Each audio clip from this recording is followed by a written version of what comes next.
বিশ্বনবীজি বলেন, লা তাজআলু বুয়ুতাকুম কুবুরা ফাইন্নাল বাইতাল্লাযী তুকরাউ ফীহি সূরাতুল বাকারা লা ইয়াদখুলুহুশ শাইতান। সহিহ মুসলিমের riwayat।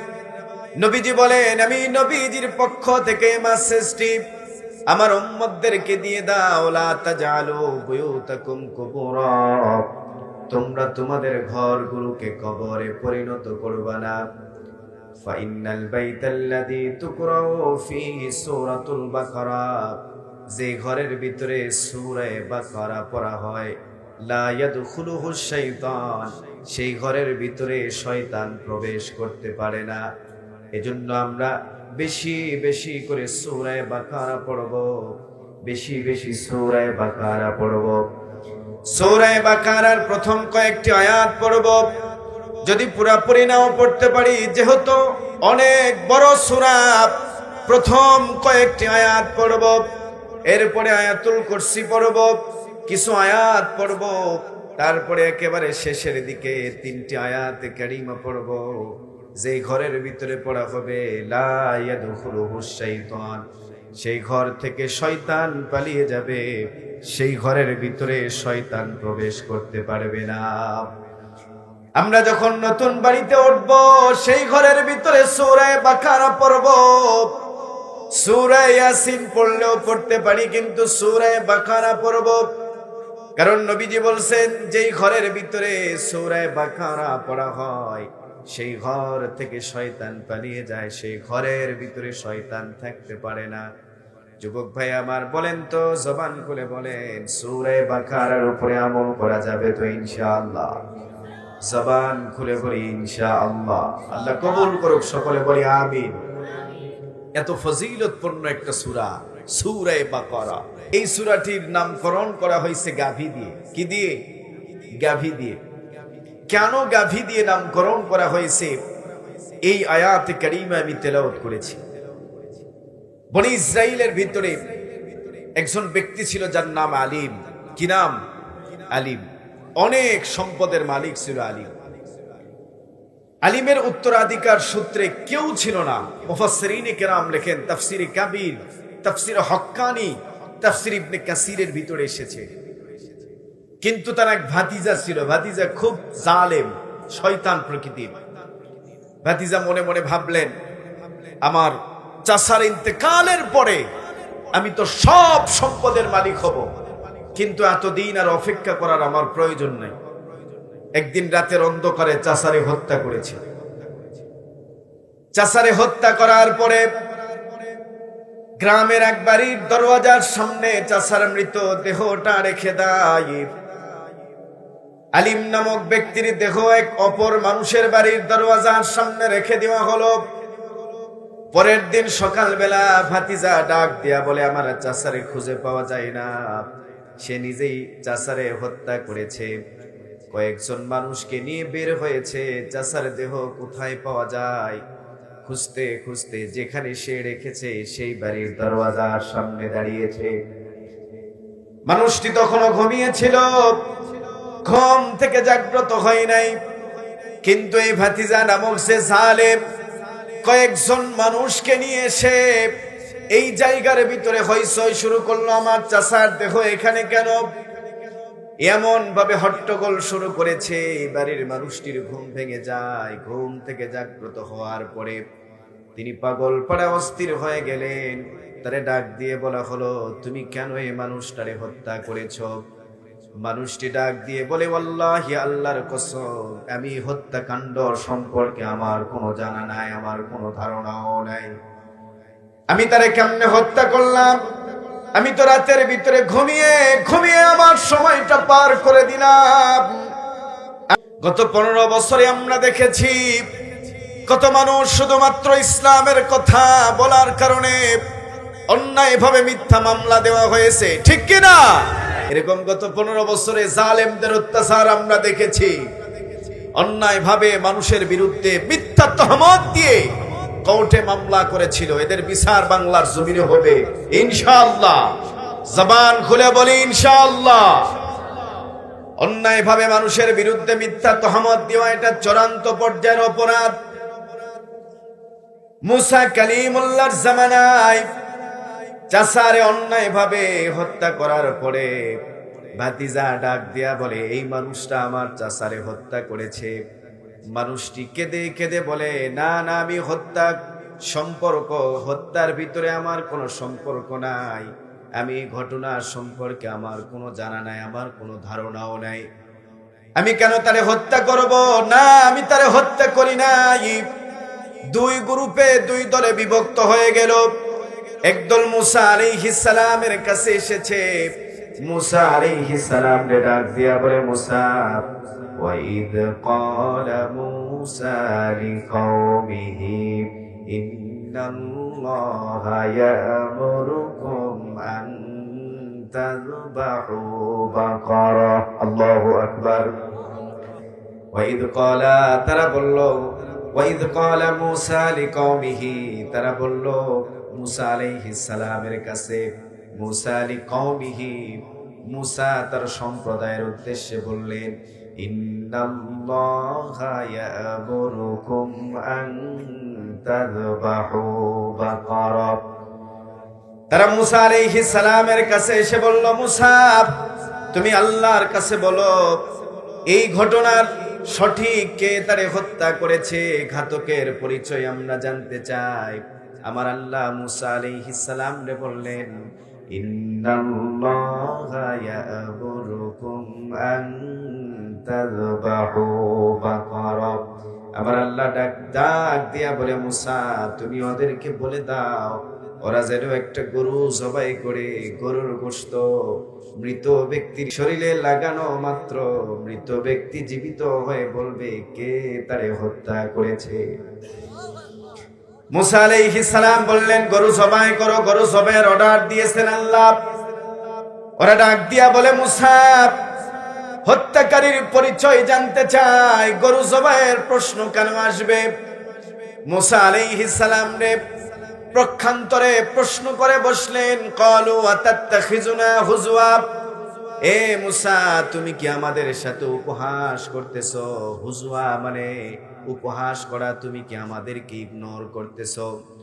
মুসা আলাইহিস সালাম সাথে সাথে বললেন, ক্বালা আউযু বিল্লাহি আন আকুনা মিনাল জাহিলিন।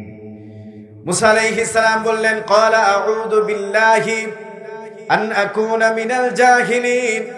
ক্বালা আউযু বিল্লাহি, আমি আল্লাহর কাছে আশ্রয় প্রার্থনা করি, আন আকুনা মিনাল জাহিলিন, জাহিলদের অন্তর্ভুক্ত হওয়া থেকে। কারণ পৃথিবীর জমিনে একমাত্র জাহিল যারা, তারাই শুধুমাত্র কেবলমাত্র আল্লাহর বিধান নিয়ে উপহাস করতে পারে। আল্লাহ পাকের বিধান নিয়ে কোন নবী রাসূল কখনো কোনদিন উপহাস করেনি, করবেও না। কোন নবী রাসূল কখনো উপহাস করতে পারে না, ঠিক কি না? এজন্যই মুসা আলাইহিস সালাম এই আয়াতের ভিতরে জোরালো কথা বলেছেন। উনি বলেন, ক্বালা আউযু বিল্লাহি আন আকুনা মিনাল জাহিলিন, আমি আল্লাহর কাছে আশ্রয় প্রার্থনা চাই, জাহিলদের অন্তর্ভুক্ত হওয়া থেকে আশ্রয় চাইতেছি। ইমাম রাজি এই আয়াতের তাফসীরের ভিতরে বর্ণনা করেছেন। ইমাম রাজি বলেন, মুসা আলাইহিস সালাম জাহিলদের অন্তর্ভুক্ত হওয়া থেকে আশ্রয় চেয়েছেন, কারণ হলো পৃথিবীর জমিনে একমাত্র জাহেল, তারাই জাহেলরাই শুধুমাত্র আল্লাহর বিধান নিয়ে উপহাস করতে পারে। কোন মানুষ নেককার পরহেজগার মুমিন বান্দা কখনো আল্লাহ পাকের বিধান নিয়ে উপহাস করতে পারে না। আমাদের সমাজের ভিতরে কিছু মানুষ দেখবেন, যাদেরকে যদি নামাজের কথা বলা হয় তারা বলবে নামাজ পড়ে কি হবে, নামাজের দরকার না, এরা জাহেল, ঠিক কি না? এরা একমাত্র জাহেল। এই মানুষগুলি আল্লাহর বিধান নিয়ে উপহাস করে। আবার একদল মানুষ আছে যাদেরকে যদি বলা হয় তোমরা যাকাত দাও না কেন, তারা এই কথা বলে ফেলবে, কেন আমরা যাকাত দিব, এটা আমাদের উপরে জরিমানা হয়েছে। এরাও জাহেল, বলেন এরাও জাহেল। শরীয়তের বিধান নিয়ে উপহাস করার কারণে আল্লামা ইমাম কুরতুবী রহমতুল্লাহ আলাইহি বলেন, আমার আল্লাহ তাদেরকে দৃষ্টান্তমূলক শাস্তির ব্যবস্থা করবেন। শুধু তাই নয়, যুবক ভাই আমার, পৃথিবীর জমিনে যত মানুষ রয়েছে শুধুমাত্র জাহেল, যাদের সাথে দ্বীনি ইলমের সম্পর্ক নাই, কোরআন এবং হাদিসের সম্পর্ক নাই, মানুষগুলি আল্লাহর বিধান নিয়ে উপহাস করে। যদিও তারা শিক্ষায় শিক্ষিত রয়েছে, জাগতিক শিক্ষা অর্জন করেছে, কিন্তু জাগতিক শিক্ষা অর্জন করলেই হবে না, বরং কোরআন এবং হাদিসের শিক্ষা যদি না থাকে ওই মানুষটি জাহেল। ঠিক কি না? কোন বিধান নিয়ে উপহাস করার সুযোগ নাই। যাকাতের বিধান যখন আসবে সঠিকভাবে আমরা যাকাত আদায় করব। নামাজের বিধান আমাদের উপরে রয়েছে, আমরা নামাজটারে পরিপূর্ণভাবে পড়ব। সামনে রমজানের রোজা আসতেছে, পরিপূর্ণভাবে রমজানের রোজা রাখবো ইনশাআল্লাহ। জবান খুলে বলি ইনশাআল্লাহ। এক এলাকার ভিতরে রোজা কমিটি তৈরি করা হয়েছে, যে রোজা থাকবে না তার বিচার হবে। রোজা কমিটি সভাপতি ও কমিটির তো একটু সভাপতি লাগে না, সভাপতি আছে। এই কমিটি খোঁজ পাইছে একজন ব্যক্তি দুপুরবেলা খাবার খাচ্ছে, রোজা নাই। ওরা কয়েকজন এসে সভাপতির কাছে এসে বলতেছে, স্যার চলেন, অমুক ব্যক্তি রোজা নাই, বিচার করতে হবে। সভাপতি বলতেছে, তোরা যা, আমি ভাত খেয়ে আসতেছি। এরকম করা যাবে? জবান খুলে বলেন, এমন করা যাবে? সামনে রমজান আসতেছে, পরিপূর্ণ নিয়ত করব আল্লাহ সুস্থ রাখার জন্য তৌফিক দান করে, আমরা যেন পরিপূর্ণ রমজানের রোজা রাখতে পারি ইনশাআল্লাহ। বলেন, আল্লাহর যত বিধান আসবে সমস্ত বিধানগুলি অক্ষরে অক্ষরে পালন করবে ইনশাআল্লাহ। মুসা আলাইহিস সালাম তাদেরকে ডাক দিয়া বললেন, তোমরা একটা গরু জবাই করো। তারা ডাক দিয়া বললেন, মুসা, ক্বালু আতাত্তাখিযুনা হুজওয়া, মুসা তুমি কি আমাদের সাথে উপহাস করতেছ? আমার মুসা কালিমুল্লাহর সাথে সাথে তাদেরকে ডাক দিয়া বললেন, ক্বালা আউযু বিল্লাহি আন আকুনা মিনাল জাহিলিন। মুসা আলাইহিস সালাম বললেন, ক্বালা আউযু বিল্লাহি, আমি আল্লাহর কাছে আশ্রয় প্রার্থনা করতেছি, আন আকুনা মিনাল জাহিলিন, জাহেলদের অন্তর্ভুক্ত হওয়া থেকে আশ্রয় চাইতেছি, প্রার্থনা করি, এবং জাহেলদের অন্তর্ভুক্ত হওয়া থেকে আশ্রয় প্রার্থনা করি।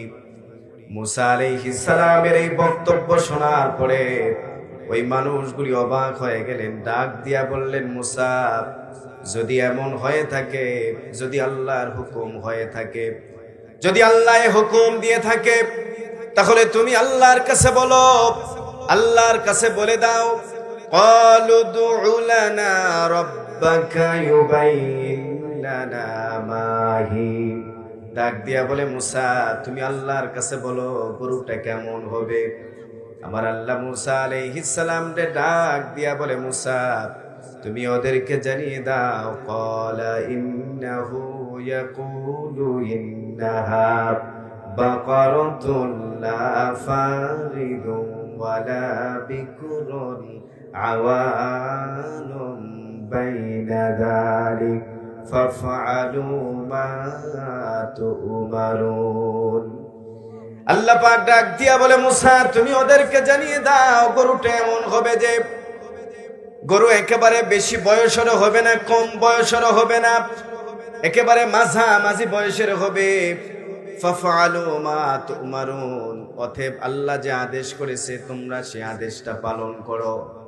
ওরা আদেশটা পালন না করে মুসা আলাইহিস সালাম রে আবার প্রশ্ন করে বসলেন, মুসা গরুটা এমন হবে বুঝলাম, তুমি আল্লাহর কাছে বলো গরুটার রং কেমন হবে।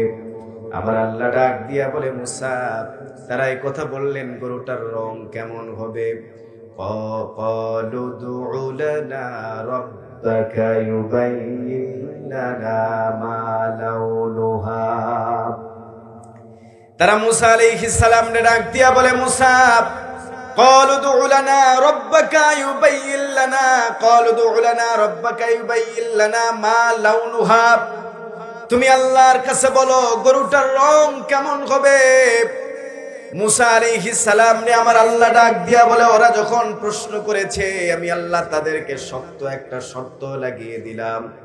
আল্লাহ পাক বলে, মুসা ওদেরকে জানিয়ে দাও قال إنه يقول إنها بقرة صفراء فاقع لونها تسر الناظرين الله أكبر আমার আল্লাহ তাদেরকে ডাক দিয়া বললেন ক্বালা ইন্নাহু ইয়াকুলু ইন্নাহা বাকারাতুন সাফরাউ এমন গরু হবে যে গরুর রং হবে গাঢ় হলুদ ফাকিউল লাউনুহা তাসুরুন নাজিরিন মানুষরা দেখলেই যেন আনন্দিত হয়ে যায় এমন গরু দেখেন তারা প্রশ্ন করেছে আল্লাহর কাছে আমার আল্লাহ প্রথমে শর্ত দিয়েছিলেন মাঝামাঝি বয়সের হবে এরপরে এরকম একটা গরু জবাই করলে হয়তো তা না করে তারা আবার প্রশ্ন করতে চায় আল্লাহর কাছে ডেকে বলে আল্লাহ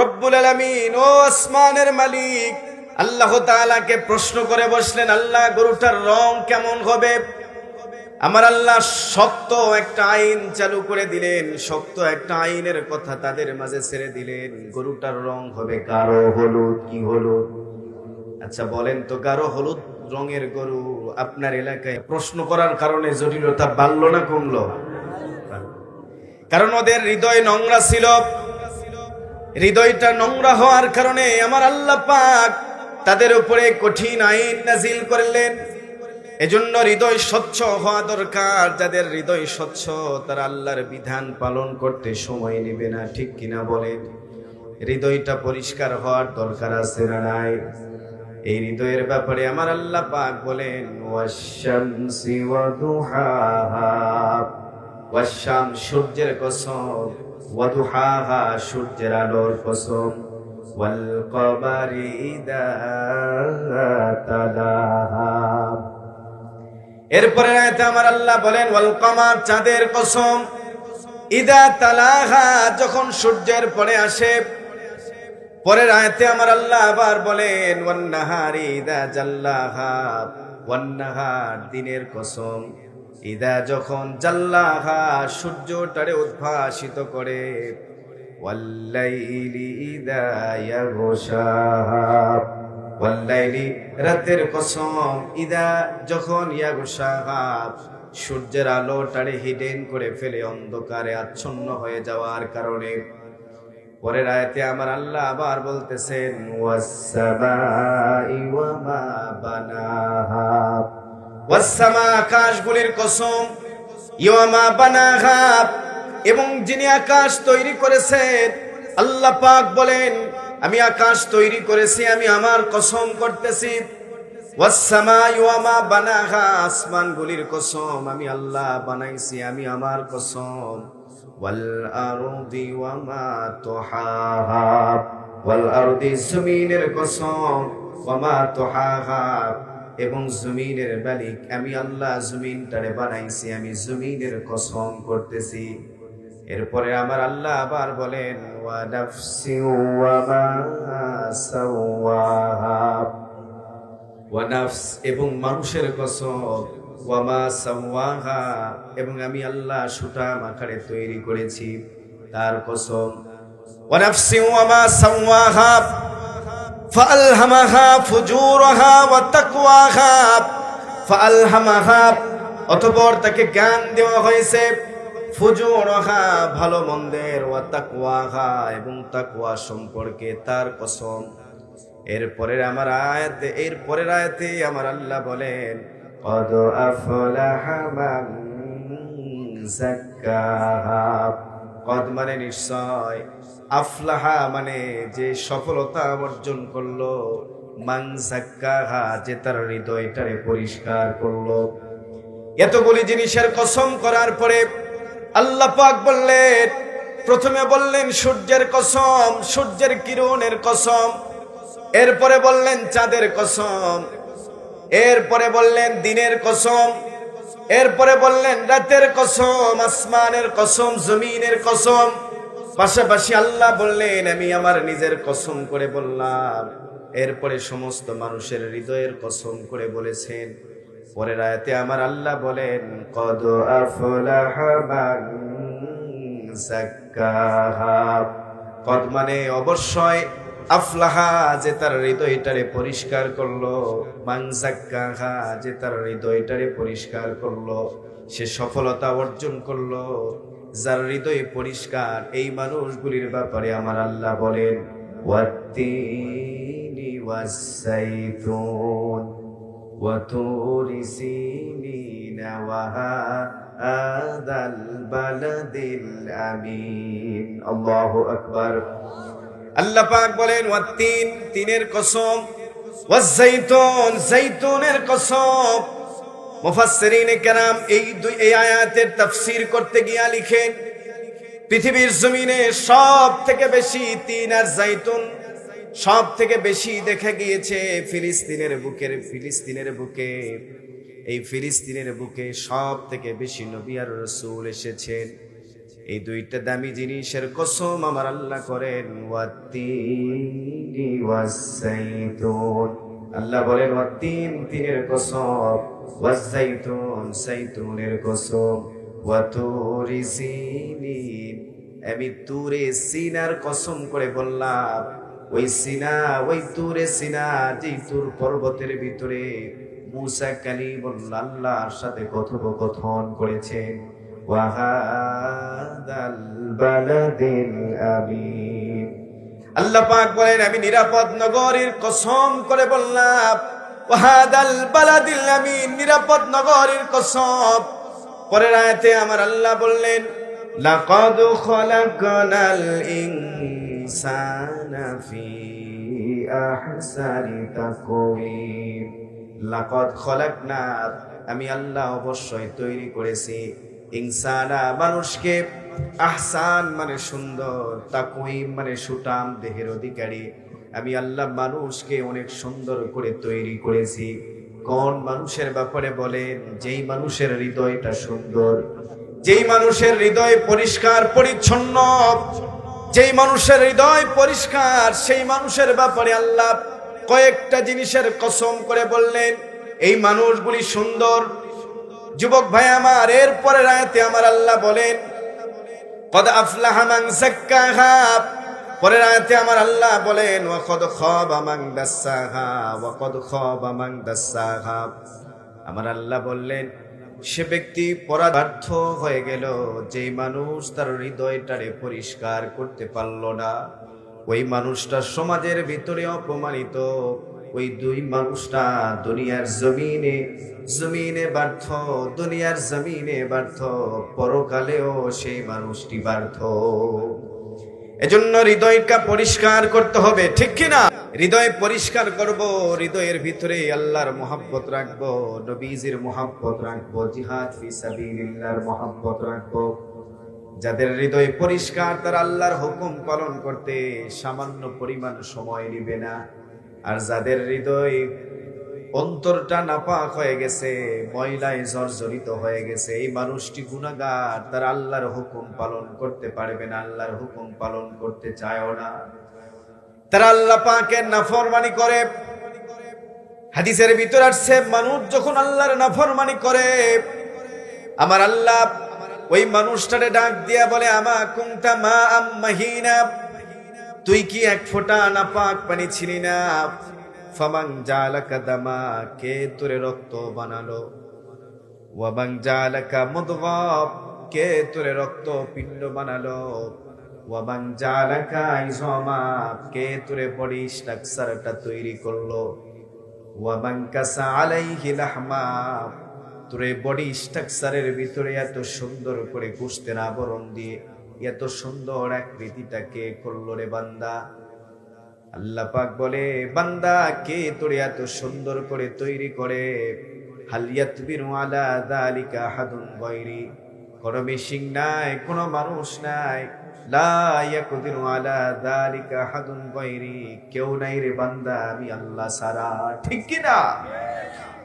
আল্লাহ পাক বলেন আমি আল্লাহ তোমাদেরকে তৈরি করেছি। আমা কুনতা সগীরা ফামান কাব্বারাক, তুই ছোট ছিলি আমি তোরে বড় বানাইছি। আমা কুনতা দাঈফা, তুই দুর্বল ছিলি আমি আল্লাহ তোরে শক্তিশালী বানাইছি। আমা কুনতা জাহিলা, তুই মূর্খ ছিলি আমি আল্লাহ তোরে শিক্ষিত বানাই দিয়েছি। কোনো মেডিকেল সায়েন্স মায়ের পেট থেকে শিক্ষিত হয়ে বের হয় না, কোনো ইঞ্জিনিয়ার মায়ের পেট থেকে ইঞ্জিনিয়ার হয়ে বের হয় না, কোনো উলামায়ে কেরাম মায়ের পেট থেকে আলিম হয়ে বের হয় না। জজ সাহেবরাও শিক্ষিত অবস্থায় হাকিম হয়ে মায়ের পেট থেকে বের হয় না। এই জজকে জজ বানাইছেন কে? এই ইঞ্জিনিয়ারকে ইঞ্জিনিয়ার বানাইছেন কে? ডাক্তারকে ডাক্তার বানাইছেন কে? সবকিছু বানাইছেন কে? আল্লাহ পাক বলেন, আমি তোদেরকে শিক্ষিত বানাইছি। আমা কুনতা জাহিলা, তুই তো মায়ের পেট থেকে মূর্খ হয়ে এসেছিস, আমি আল্লাহ তোরে শিক্ষিত বানাইছি, শিক্ষার আলো দান করেছি। শুধু তাই নয়, আমার আল্লাহ বলে, বান্দা আমি আল্লাহ তোরে এত সুন্দর করে তৈরি করেছি। আমা তৈ তুকা কলবান তাতাফাক্কারু বি, তোর এই হৃদয় নামক দিলটা আমি আল্লাহ তৈরি করেছি। ওই দিলের ভিতরে কার মুহাব্বত নিয়ে রেখেছিস, ওই দিলটা কিন্তু আমি আল্লাহ তোর তৈরি করেছি। দিলের ভিতরে আমার জায়গা করে দে, দিলটা পরিষ্কার কর, আমি আল্লাহর হুকুম পালন কর। দুনিয়ার ভিতরে পরিষ্কার হয়ে যাবি, মরণের পরে আমি আল্লাহ তোরে জান্নাত দান করব। মুসা আলাইহিস সালাম তাদেরকে ডাক দিয়া বলে, আল্লাহ গরু জবাই করার কথা বলেছে, তোমরা গরু জবাই করো। তারা বারবার প্রশ্ন করে তাদের জটিলতা আকার ধারণ করাইল। তারা ডেকে বলে, গরুর রং কেমন হবে? আমার আল্লাহ ডাক দিয়া বলে, মুসা ওদেরকে জানিয়ে দাও, গরু এমন হবে যে গরুর রংটা গাঢ় হলুদ বর্ণের হবে। ফাকিউল লাউনুহা তাসুরুন নাজিরিন, যেন মানুষরা দেখলেই, গরুটারে দেখলেই যেন আনন্দিত হয়। তারা আবার মুসা আলাইহিস সালামকে জিজ্ঞেস করলেন, মুসা তুমি আল্লাহর কাছে বলে দাও। ক্বালু দুউ লানা রাব্বাকা ইউবাইয়িন লানা, ক্বালু দুউ লানা রাব্বাকা ইউবাইয়িন লানা মা হিয়া ইন্নাল বাকারা তাশাবাহা আলাইনা ওয়া ইন্না ইনশাআল্লাহু লামুহতাদুন। তারা ডাক দিয়া বলে, মুসা তুমি আল্লাহর কাছে আবার বলো গরুটা কেমন হবে, কারণ আমরা এই বিষয়ে সন্দিহান রয়েছে, আমাদের কাছে স্পষ্ট ভাবে বলে দিতে বলো। যদি আমার আল্লাহ চায়, ওয়া ইনশাআল্লাহু লামুহতাদুন, যদি আল্লাহ চায় আমরা অবশ্যই একটা পথ খুঁজে পাবো। আল্লাহ পাক মুসা আলাইহিস সালামকে ডাক দিয়া বলে, মুসা তুমি ওদেরকে জানিয়ে দাও। ক্বালা ইন্নাহু ইয়াকুলু ইন্নাহা বাকারাতুল লা যালুলুন তুসিরুল আরদা ওয়া লা তাসকিল হারসা মুসাল্লামাতুল লা শিয়াতা ফিহা। قالوا الآن جئت بالحق فذبحوها وما كادوا يفعلون। الله أكبر। আমার আল্লাহ ডাক দিয়া বলে, মুসা ওদেরকে বলে দাও গরুটা এমন হবে যে এই গরু কখনো কোনোদিন হাল চাষের ক্ষেত্রে কখনো কোনোদিন কাজে লাগে নাই।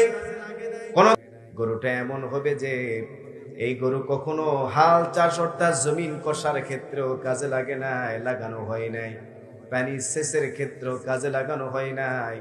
এই গরুটা এমন হবে গরুর ভিতরে কোনো খুঁত থাকবে না, একেবারে নিখুঁত গরু। তখন তারা ডাক দিয়া বলে, মুসা তুমি এইমাত্র কেবলমাত্র সত্য কথা বলেছ, কেবল তোমার কথা ঠিক হয়েছে। এতক্ষণে বলে কেবল ঠিক হলো? বারবার প্রশ্ন করে জটিলতা তৈরি করেছেন কে? বনি ইসরাইলরা, ঠিক কিনা? এই গরু কোথায় পাবে? আল্লামা ইমাম কুরতুবী রহমতুল্লাহি আলাইহি লিখেছেন, বনি ইসরাইলের ভিতরে একজন দিনদার নেককার পরহেজগার সন্তান ছিল, যার বাবাও ছিল একজন পরহেজগার ব্যক্তি। এত দিনদার ছিল যে মুফাসসিরিনে কেরাম লিখেছেন, হীরার এক ব্যবসায়ী হীরা বিক্রি করার উদ্দেশ্যে তাদের বাড়িতে এসেছে। এত সুন্দর চমৎকার হীরা, ছোট্ট সন্তান হীরাটারে দেখে ক্রয় করার ইচ্ছা পোষণ করলে ৭০,০০০ একেবারে দাম মিটাইল। হীরার মালিক ডাক দিয়া বলে, তোমার বাবার কাছে বলে আমারে মূল্য পরিশোধ করে দাও। সন্তানটা ডাক দিয়া বলে, না না, আমার বাবা ঘুমিয়ে আছে, আমার বাবার কাছে সমস্ত অর্থ রয়েছে। বাবা যখন ঘুম থেকে জেগে উঠবে, বাবার কাছ থেকে অর্থগুলি নিয়ে আমি আপনারে পরিশোধ করে দিব। মানুষটি ডাক দিয়া বলে, তুমি তোমার বাবার ঘুম ভাঙাও, যদি তোমার বাবার ঘুম ভাঙিয়ে আমারে অর্থ দিতে পারো, টাকা পরিশোধ করে দিতে পারো, আমি তোমারে কথা দিলাম ৭০,০০০-এর পরিবর্তে ৬০,০০০ নিব। ছোট্ট বাচ্চা ডাক দিয়া বলে, আমার বাবা ঘুমিয়ে, বাবার ঘুম ভাঙাবো এমন সাহস আমার নাই। বাবার ঘুম ভাঙাইলে বাবা বড় কষ্ট পাবে, বড় বেয়াদবি হয়ে যাবে। না, আমি আমার বাবার ঘুম ভাঙাইতে পারবো না। বিনিময়ে আমি আপনারে আরো ১০,০০০ বাড়িয়ে দিব, তবু আপনি একটু অপেক্ষা করেন, হীরাটি আমার পছন্দ হয়েছে। হীরার মালিক বলে, না না, তুমি তোমার বাবার ঘুম যদি ভাঙাইতে পারো, আমি তোমারে ৩০,০০০ দিরহাম হীরাটি দিয়ে দিব। ছোট্ট বাচ্চা ডাক দিয়া বলে, আমি আপনারে ১,০০,০০০ দিব যদি আপনি বাবার ঘুম ভাঙা পর্যন্ত অপেক্ষা করেন। আল্লাহু আকবার। সন্তানের ভিতরে আদব কারে বলে দেখেন। যেই ছোট্ট সন্তান এখানে এসে চিল্লাইতেছে, অথচ দেখেন তাফসীরের ভিতরে এসেছে, আল্লামা ইমাম কুরতুবী রাহমাতুল্লাহি আলাইহি লিখেছেন, এত আদব ছিল ওই ছোট্ট বাচ্চার ভিতরে। বাবা ঘুমিয়ে আছে, বাবারে ঘুম থেকে ডাকবে এমন সাহস তার ভিতরে নাই। বাবা বড়। এই ছোট্ট সন্তান যখন ছোট ছিল, ছোট্ট সন্তান আস্তে আস্তে বড় হয়। বাবা একদিন একটা বাছুর নিয়ে জঙ্গলের কাছে গিয়ে আল্লাহরে ডাক দিয়া বলে, আল্লাহ, আমি এই বাছুরটি তোমার কাছে আমানত দিয়ে রাখলাম, যতদিন এই বাছুর এই জঙ্গলের ভিতরে থাকবে তোমার কাছে আমানত থাকবে। আমার এই সন্তান যৌবন প্রাপ্ত হওয়ার আগ পর্যন্ত তোমার হাতে আমি জিম্মাদারি দিলাম। ছোট্ট বাছুরটারে আল্লাহর হাতে জিম্মাদারি দিয়েছে। কিছুদিন পরে মানুষটি যখন দুনিয়া ছেড়ে বিদায় হয়ে যায়, এই মানুষটির ইন্তেকালের পরে এই ছোট্ট বাচ্চা আস্তে আস্তে যখন যৌবন প্রাপ্ত লাভ করে যুবক যখন হয়ে গেল, এই ছোট্ট সন্তান যখন আস্তে আস্তে যুবক হয়ে যায়, এই যুবকের ভিতরে ৩টা আদব ছিল রে ভাই। যুবকের ভিতরে একটা আদব ছিল, কয়েক ধরনের মারাত্মক আদব ছিল, গুণ ছিল। ১ নাম্বার, এই যুবক রাতটারে ৩ ভাগ করত। প্রথম ভাগের ভিতরে ঘুমাইতো, মাঝের ভিতরে তাহাজ্জুদের নামাজে দাঁড়িয়ে যেত। রাতটারে সে ৩টা ভাগ করত। প্রথম ভাগের ভিতরে সে ঘুমাইতো, দ্বিতীয় ভাগের ভিতরে সে তাহাজ্জুদের নামাজে দাঁড়িয়ে যেত, আর তৃতীয় ভাগে মায়ের শিয়রে বসে থাকতো, মায়ের কখন কি প্রয়োজন। সুবহানাল্লাহ বলবেন না? মায়ের পাশে বসে থেকে মায়ের জন্য প্রাণ ভরে মায়ের অপেক্ষায় থাকতো, খেদমত করত। সকালবেলা উঠে জঙ্গলের ভিতরে গিয়ে যুবক কাঠখড়ি সংগ্রহ করে, কাঠখড়ি বিক্রি করে যে টাকা উপার্জন হতো, এই টাকাকে ৩ ভাগ করত। কয় ভাগ? ৩ ভাগ। প্রথম ভাগ আল্লাহ রাস্তায় দান করে দিত, দ্বিতীয় ভাগ মায়ের খেদমতে পেশ করত, আর তৃতীয় ভাগটা নিজের কাছে রেখে দিত। সুবহানাল্লাহ বলে। একদিন যুবকের মা যুবককে ডাক দিয়া বলে, বাবা, তোমার তো অনেক কষ্ট হইতেছে, তোমার বাবা অনেক আগেই দুনিয়া ছেড়ে বিদায় হয়ে গেছে। তোমার বাবা দুনিয়া ছেড়ে বিদায় হয়ে গিয়েছে। তোমার বাবার ইন্তেকালের আগে তোমার বাবা তোমার জন্য জঙ্গলের ভিতরে একটা গাভী আল্লাহর কাছে আমানত দিয়ে রেখেছিল। তুমি জঙ্গলের সামনে গিয়ে দাঁড়িয়ে বলবা, হে ইব্রাহিম ইসমাইলের উপাস্যের মালিক, আয় আল্লাহ, তুমি আমারে একটা, আমার বাবা যে তো আপনার কাছে যে গাভী আমানত দিয়ে রেখেছিল, এটা আমি ফেরত পেতে চাই। আমি এখন যৌবনে পদার্পণ করেছি। যুবক জঙ্গলের কাছে এসে আল্লাহরে ডাক দিয়া বলে, আল্লাহ রব্বুল আলামিন, আমার বাবা আপনার কাছে যে আমানত দিয়ে রেখেছিল, এটা আমি ফেরত চাই। এই কথা বলা মাত্র একটা গরু সাথে সাথে যুবকের কাছে চলে এসেছে। হাদিসের ভিতরে এসেছে, যুবকের কাছে যখন গরুটা এসে যায়, গরুর রং ছিল গাঢ় টকটকা হলুদ বর্ণের। আল্লাহু আকবার। মুফাসসিরিনে কেরাম লেখেন গরুটারে নিয়ে বাড়ির দিকে রওনা দিয়েছে। গরুর জবান খুলে গিয়েছে। গরু ডেকে বলে, যুবক, তুমি আমারে নিয়ে যাও, তুমি আমার পিঠে উঠতে পারো, আমি তোমারে বাড়িতে নিয়ে যাব। যুবক বলতেছে, না, আমার মা আমারে নিষেধ করেছে। গরু ডাক দিয়া বলে, তুমি যদি তোমার মার নিষেধ কথা না শুনে আমার পিঠে উঠতে, আমি কোনোভাবেই তোমার বসে আসতাম না। কিন্তু তুমি তোমার মায়ের এতটাই বাধ্যগত সন্তান, শুধু আমি নয়, ওই পাহাড়টাও যদি তুমি ইশারা করো, পাহাড়ও তোমার সাথে চলতে থাকবে। আল্লাহু আকবার। সম্মানিত সুধী, অনেক লম্বা কথা। আল্লাহ তাআলা